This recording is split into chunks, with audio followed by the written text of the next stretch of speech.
All major societies began as dictatorships, and most societies have made some progress towards greater openness. However, we do not as yet have what I call actualized democracies.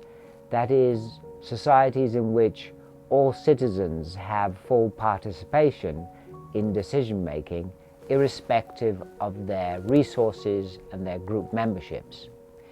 Why is actualized democracy so difficult to achieve? This is the major question I address in my new book, The Psychology of Democracy. Even Western societies such as the United States have not yet become actualized democracies. We can see this very clearly from the low voter turnout in elections, low participation in political decision-making, mass apathy in the population, and very low trust towards politicians and politics. After each revolution, there is a very brief opportunity bubble during which populations can move forward towards democracy, towards greater openness. However, there are major psychological obstacles to be overcome.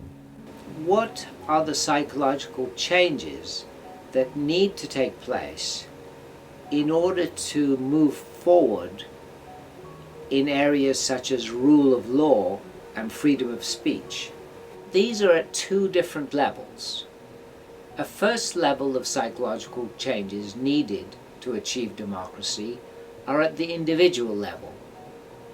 These gradually lead to the development of the psychological citizen who can participate in and support a democracy. Important psychological changes also have to take place at the collective level. Collective psychological changes are the foundation of actualized democracy. Change towards actualized democracy is very, very difficult and takes a great deal of time. In some situations, after revolutions, populations move forward for brief periods and then, unfortunately, they move backward. This movement backwards is often because the psychological changes necessary for democratization have not taken place. In my book, The Psychology of Democracy, I explore the psychological changes that need to take place in order for a society to make progress towards greater democracy.